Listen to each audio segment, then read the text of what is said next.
శాఖ ఉన్నది. రోజు ఆర్థిక శాఖకు మొన్నటి వరకు పనిచేసిన మంత్రి గారు పేజీ నెంబర్ 21 వారు చూసుకోవాలి తమరి ద్వారా, మిగతా సభ్యులు కూడా. ఇప్పుడు ప్రభుత్వం ఇచ్చిన నివేదిక ఏదైతే ఉందో పేజీ నెంబర్ 21లో ప్రభుత్వ హామీతో ఎస్పీవీల ద్వారా సేకరించబడి ప్రభుత్వమే చెల్లింపులు చేయబడతాయి అని చెప్పిన దాంట్లో మొట్టమొదటి Kaleshwaram irrigation project corporation limited sanctioned loan 97,000 కోట్ల 449 97,449 కోట్ల రూపాయలు రుణం మంజూరైంది. ఇందులో లోను విడుదలయ్యింది 79,287 కోట్ల రూపాయలు. నేనిప్పుడు తమరి ద్వారా ఆర్థిక మంత్రి గారిని సూటిగా ప్రశ్నించదలుచుకున్నా. మాజీ వాళ్ళు అనుకోవాలి, ఆ భ్రమలలోనే ఉంటే బయటికి పోతారు. అయితే ఈరోజు అధికారిక లెక్కలు ఇవి కార్పొరేషన్ ద్వారా లోన్లు చేయబడిన అప్పు 97,449 కోట్లు. ఇవి కాకుండా కాళేశ్వరం ప్రాజెక్టుకు రాష్ట్ర ప్రభుత్వం ఖర్చు పెట్టింది. వాటి వివరాలను కూడా తీసుకొని మేము ఇస్తాము. ఈరోజు వారు సభను మళ్ళీ మీ ముందు తప్పుదో పట్టిస్తున్నారు కాబట్టి సభలో సంపూర్ణమైన సమాచారంతో అనుభవంతో ఆ సభ్యులు మాట్లాడితే మాకు ఎలాంటి అభ్యంతరం లేదు.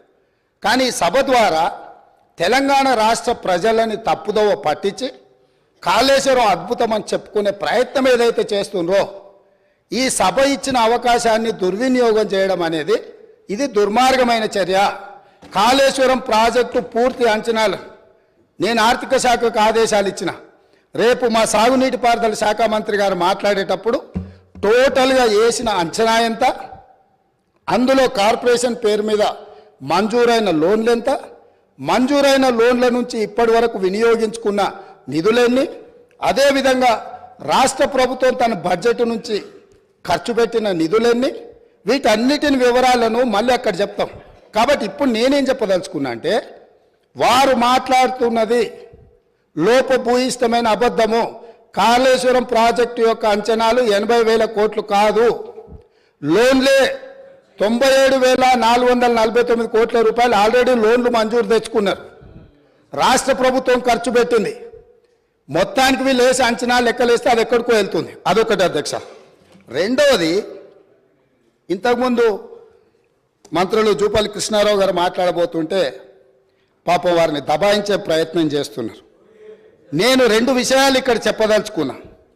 ఆర్థిక మంత్రి గారే కాళేశ్వరం మీద పెట్టిన నివేదికలో, రాష్ట్ర ప్రభుత్వం ఇచ్చిన నివేదికలో వీళ్ళు చెప్పింది కాళేశ్వరం ప్రాజెక్టు కట్టడం ద్వారా ఆ నీళ్లు రైతులకు అమ్ముతాము, ఆ నీళ్లు ఇండస్ట్రీస్కి అమ్ముకుంటాము, ఇట్లా ఈ ప్రాజెక్టు ద్వారా నీళ్ళన్నీ పైసలకే అమ్ముతాం, ఉచితంగా ఎవరికి ఇయ్యము. వ్యవసాయంతో సహా ఏం చూపించిండ్రు? ఒక్క సంవత్సరానికి ఆదాయం 5,199 కోట్ల రూపాయల ఆదాయం వస్తుంది. కాళేశ్వరం ప్రాజెక్టు కట్టి వ్యవసాయానికి నీళ్ళు అమ్ముతాం, పరిశ్రమలకు నీళ్ళు అమ్ముతాం, తాగడానికి నీళ్ళు అమ్ముతాం, మొత్తం వ్యాపారమే చేస్తాం. మా ప్రభుత్వం ఉన్నదే వ్యాపారం చేయడానికి. మా ప్రభుత్వం సేవ చేయదు, మా ప్రభుత్వం ప్రజలకు సహాయం చేయదు, వ్యాపారం చేస్తాము. ఆ వ్యాపారం ద్వారా 5,199 కోట్ల రూపాయల ఆదాయం వస్తుందని చూపించి వీళ్ళు ఈ అప్పులు చేసింది. ఈ సంతకాలు పెట్టింది ఎవరు? ఈరోజు అక్కడ కూర్చొని మాట్లాడుతున్న మాజీ ఆర్థిక మంత్రి గారు. ఇది మొదటి విషయం. రెండవది, మిషన్ భగీరథ. మిషన్ భగీరథ మీద కూడా ఈరోజు మేము ఇంటింటికి నల్లాలు ఇచ్చినాం.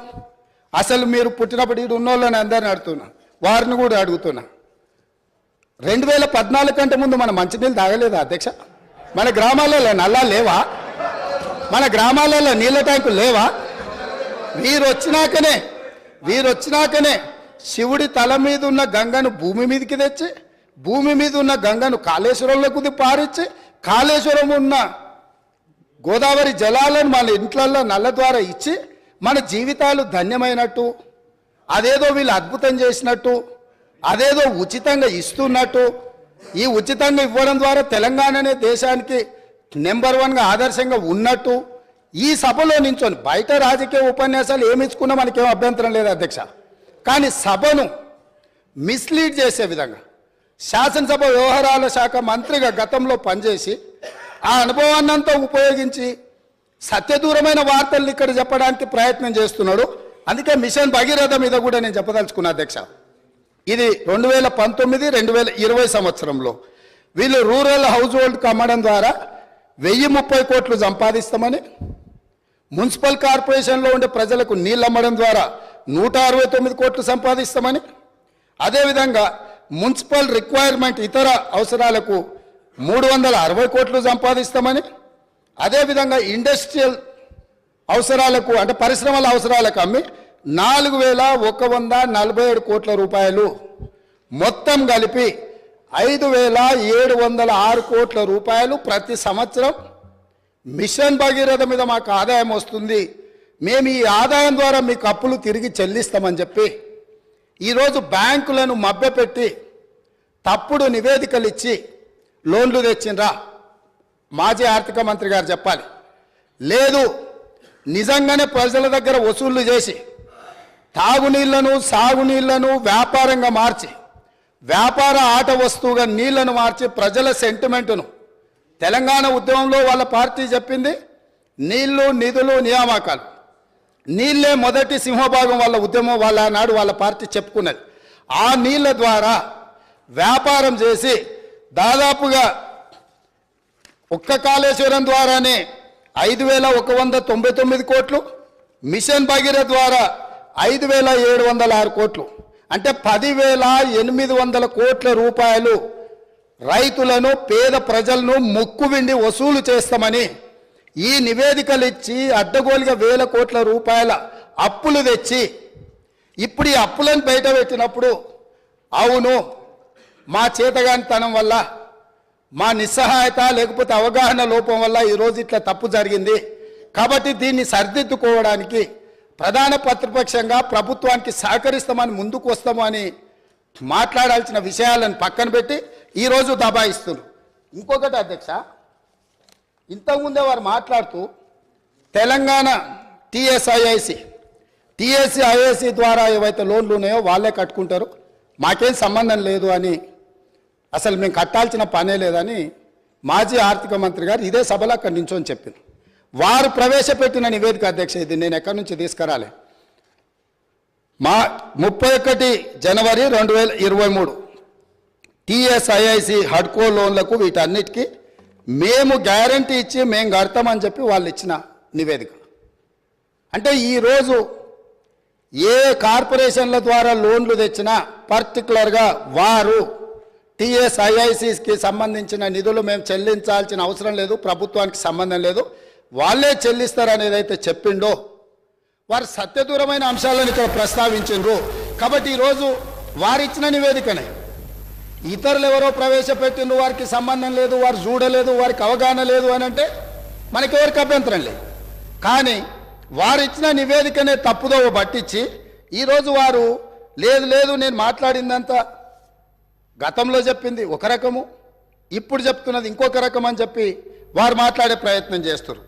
అదేవిధంగా వారు చాలా అద్భుతమైన బడ్జెట్ను ప్రవేశపెట్టినాం, మా అద్భుతమంతా చూసి దేశమంతా మమ్మల్ని ఏమంటారు మమ్మల్ని అనుకరించాలి, అంత అద్భుతమని 2015-16 కాగ్ నివేదిక ఏమన్నది అధ్యక్ష?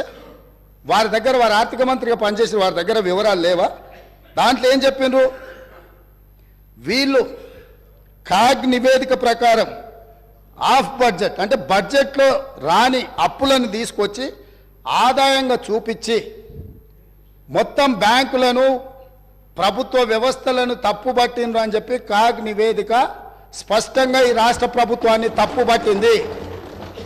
ఈ ప్రభుత్వం ఉద్దేశపూర్వకంగా ఆర్థిక సంస్థలన్నిటిని కూడా తప్పుదోవ పట్టించి అత్యధిక వడ్డీతో రుణాలు తీసుకొచ్చి ఈ రాష్ట్రాన్ని అప్పుల కూపంగా తయారు చేసిందని కాగ్ నివేదిక 2015-16లో ఇచ్చిన లేఖ అధ్యక్ష ఇది.